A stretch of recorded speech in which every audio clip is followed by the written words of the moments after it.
Hello folks, today I'm bringing something very special for you. It's three guitars that I wanted to compare.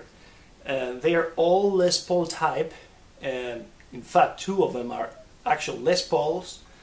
They're very similar, very well made in the same factory, and recently they seem to have been appreciating their value. The first one that I wanted to show is this Ibanez. It's an Ibanez PF300 built in Japan, super high quality, late 70s, is from the so-called lawsuit era, and that's the first one. Next I'm going to be using this Epiphone Les Paul custom, made in Japan as well. And then I'll be talking a little bit about this Orville Les Paul. So let's get started. The first thing that I would like to address, since I have this one on my hands already, is that Orville, Gibson Orville, are guitars licensed by Gibson in the Asian market, I think in Japan pretty much. They were built in Japan. Their quality control and their overall quality is fantastic. It's really a good guitar. It's not a cheap copy or a cheap son or anything like that. It's an actual Gibson guitar built in Japan. If you're wondering about the name Orville, that was Gibson's name. He was Gibson Orville. I've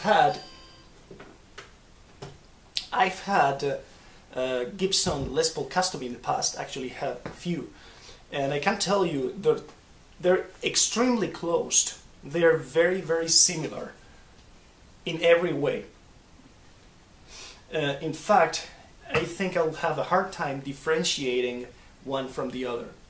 There's a fellow on YouTube who made a comparison between a Gibson Les Paul custom and an Orville Les Paul custom, and you can barely hear any difference at all.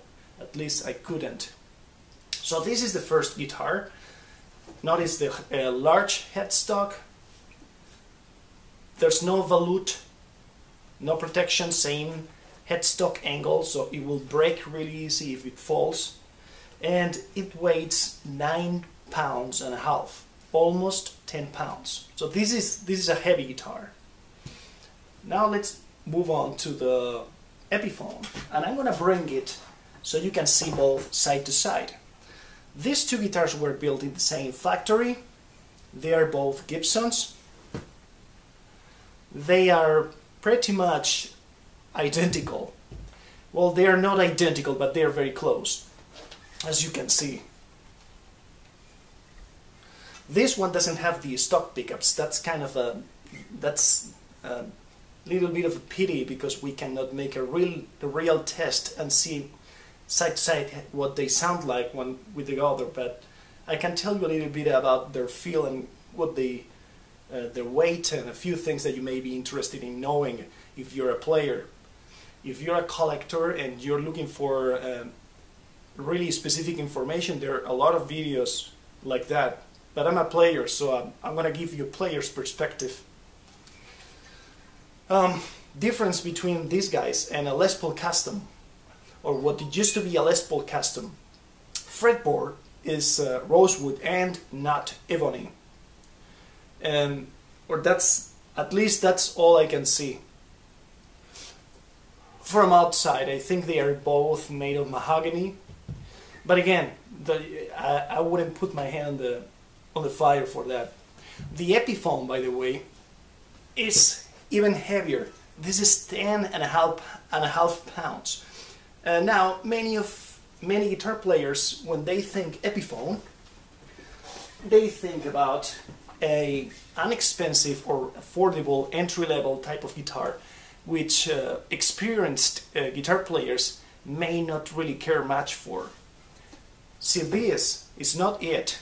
This is actually a very high quality guitar, just top-notch in every way. and like I said, I could put it against the like against the real thing, and it will hold up really well. Outside of the previously mentioned differences, I cannot see anything that tells me that this guitar is not just identical to the Orville that we just saw. I think I read that the reason why we have both Epiphone and Orville is that at some point they were making one or the other, and they decided to change the name to make it equal with the overall Gibson branding, and I think it transitioned from Orville to Epiphone. But if you know and it's otherwise, please feel free to leave it in the comments. Also, if you know where the name Epiphone came from, leave it in the comments. I have no clue, and I'm very curious about that.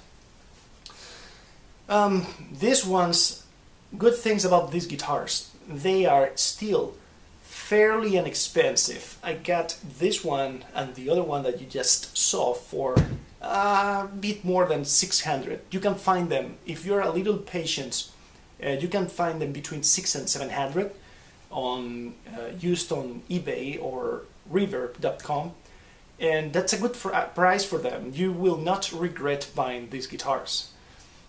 Make sure that the frets are still in good shape, and you should be fine.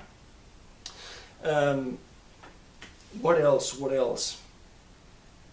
Sustain, I will say they have a really ton of sustain. There's a lot of mass. It's super heavy.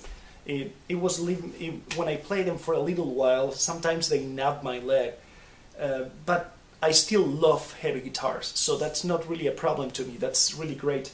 The neck also feels the same in the two of them, and it's kind of in the thick side. It's not extremely thick, but it's, you know, it feels kind of traditional. I've tried a few Orvilles over the course of the years, and what I've noticed is all their necks feel the same. It's not, you know, when you move from different models among Gibson, the necks, you know, there's slight differences between the models, but in Orville, whether you get the standard or a custom, it's about the same. So that's one thing there. I think I'm missing something, but if I do, I'll just be back to my point. So that's these two. And now let me talk a little bit about this one. Oh yeah, I remember what I wanted to mention before. Those two guitars are from the late 90s. So they're aged, but they're not extremely old. And what this means is, if you find one that's not beaten up, it's less than 20 years old, so you should be fine. This is late 70s. This Ibanez PF Performer series is from the late 70s. They made 4 models as far as I know. The PF100, 200, 300, which is this one, and the 400. There are slight differences between them. I'll go through them really quickly in case you're interested in buying one of these online. The PF100 had a bolt-on neck. This one is a set. And it had no inlays. Well, it had no squares. It was dots. So dots and neck plate. That's the 100. The 200 had a bolt-on neck as well, like the 100, but it had the nice square inlays. Same thing. Solid body guitars, really heavy. The 300 is kind of like a step up. As you know, Ibanez, all their models, the larger the number, usually the better it is, the more expensive. This is the 300, and it's a set neck, and it's got obviously the dots, so that's kind of like the step up. One thing I've noticed with the 300 is that it is a hollow body guitar in disguise. So it looks solid, there's no F anywhere, but it really is hollowed. And if you remove the pickups or the back plate, or the circuits board plate, however this is called, you'll see that there's a big gap. There's a lot of air inside. Now, is that good? Bad? It really goes on your taste. I guess it was a way for them to make them cheaper, I suppose. But it sounds really good, like it really resonates. I like it a lot because of that, not in spite of that, but because of that. And then we get to the 400, which is one step ahead of this one, which is identical, just like this one, but I believe it came with a maple flame top, and it was fully solid, meaning the whole thing was like a rock. Therefore, of course, way heavier. This one is 7-8 pounds and a half ish. Is the lighter of all three guitars that I'm presenting today. It's got a big advantage over the other two, which is that it's got a volute. If you're curious about volutes or what they are, I have another video on my YouTube channel in which I talk about headstock angles, volutes, and what they do. Basically, just roughly what they do is they keep the headstock from breaking. As you see, there's like a big angle. It doesn't go straight, it twists. So if the guitar, if you drop it and it falls like this, there's a lot of pressure on this area. By adding this, you strengthen this part of the guitar, and it becomes less weak. Other than that, the shape is a little different, but it's definitely very Les Paul-y. It feels like a Les Paul, and the neck feels, to my hands, maybe a tad thinner than the other two, but basically the same. I love the looks of this one, but this one also has the pickups have been changed, so there's not really a whole lot I can do about it. I could compare them, but then you will be hearing half of the guitar and half of the pickups, and I don't know how productive that would be.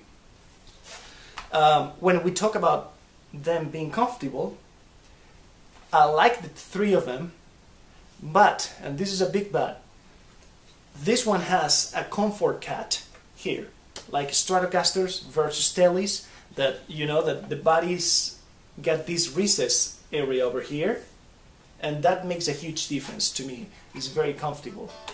However, because I'm so used to playing Les Pauls, you know, it's such a well-known guitar, I'm very used to, you know, the edgy shape. So I'm very comfortable with both. I guess if I had to pick one, I'll pick this type of cut over the other one, but it doesn't really make a huge difference to me. But I'm pointing this out because it might to you. If you're used to playing Strats, maybe this is the way to go. Price range. Like I said, the other two go from 600 to 700. They can go up to 1K and beyond, but if you wait a little bit, you can find yourself a good deal. This one, oh boy, this one is a shame, because this used to be a very affordable guitar. I'm talking less than 400 bucks used on eBay until probably 4 or 5 years ago, I think. I got myself a couple and I loved them, and because they were so cheap, I was like, oh, I'll sell them, maybe I'll buy one in the future. That's gone. A few reviewers made reviews and talked about these guitars, and suddenly the prices started going up because everybody realized they were very good. They are made at the same factory as the Orvilles, so when you play them, they can have like a strong resemblance. The playability is there, and it's very similar among all three of them.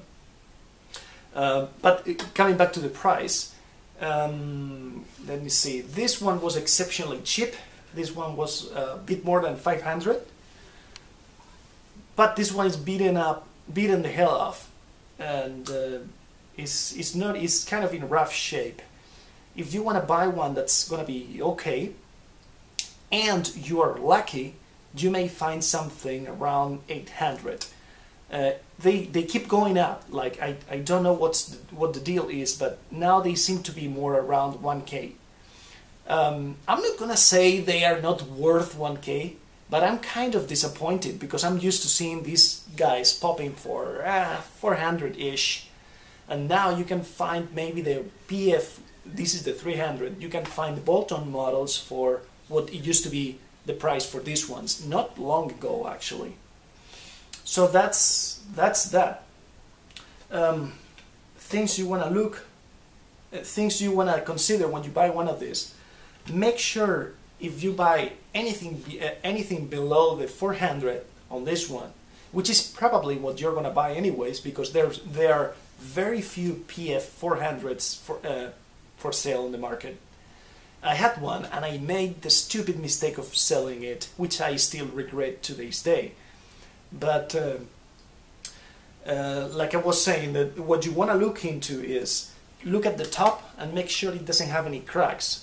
Because this guitar is actually a hollow body guitar, the top of the guitar is kind of sensitive to weather changes, temperature changes, and it will crack. This one is actually pretty much cracked all over the way.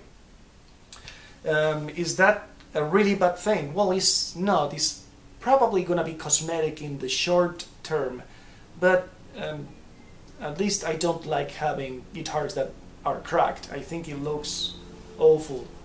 It's not that I don't like the relic thing, but this is not the relic feature that I like in my relic thing, if that makes any sense. And outside of that, if you look at the heel, it's also pretty much the same. It's a bit more rounded on this one, a bit more edgy on this one. This one, because it's the custom model, has, this is by the way the Epiphone, has the double binding, and this one has only the upper binding. There's also one more thing to take in consideration if you get one of these. I don't know if it happens in the Orvilles or Epiphone. I've never seen it. That doesn't mean it doesn't happen, but let me get back to my point. The material they used for the binding on the PFs is not very durable once it's exposed to air. What I mean by that is, if the lacquer is still tightly and consistently on top of the binding, it's fine, it's solid, it's great. If it cracked at some point 10 years ago, the binding material becomes sandy, like you rub your finger and it starts to fall apart. So that's not very good. Some people rebound them and all that. I don't like that particularly, but if you don't mind that, I'm kind of picky. So if you are not, you might love that. But that's something to consider. And another cosmetic difference that I just realized, well, not realized, but just came to mind, is the headstock on these two, which looks very, very similar. But if you look closely, you'll see that the way they made the upper side, of the headstock on this one and on this one is not the same. This one feels, under my naked eye, a bit more solid and well made. This one is still pretty good. Don't get me wrong. This is top notch. But I don't know, I feel this one looks more like a Gibson and this one is a bit more faded, something like that.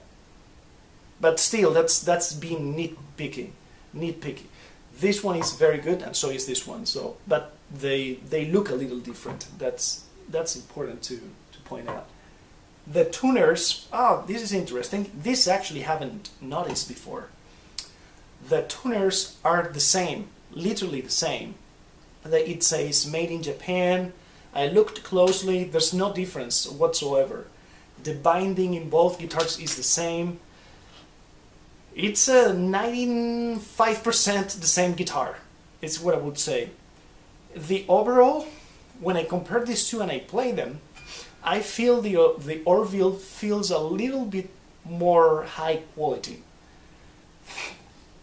But, and this is my last however, that might be just that from these two particular guitars I'm holding, that's the case. And if I got another Epiphone versus Orville, it would be the other way around, or there would be no difference. But having these two, they have fairly the same amount of fret wear and overall wear. I feel this one instinctively feel if I perceive it as a bit higher quality than this one.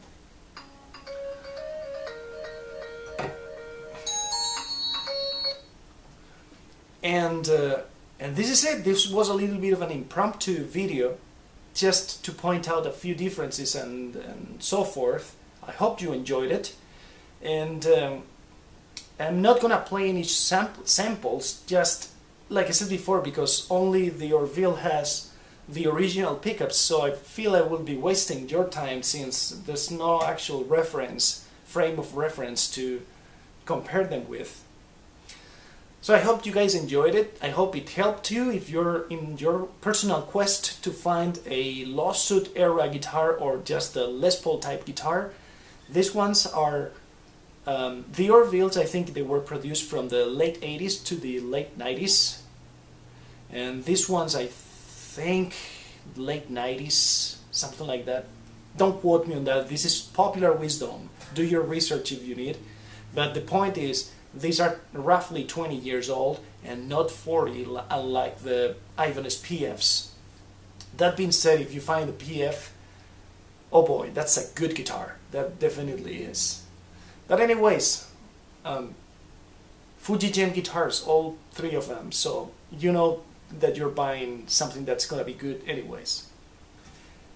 I think I made my point and I gave you a good long talk, as I always do. I hope you enjoyed it, and I'll see you in the next video.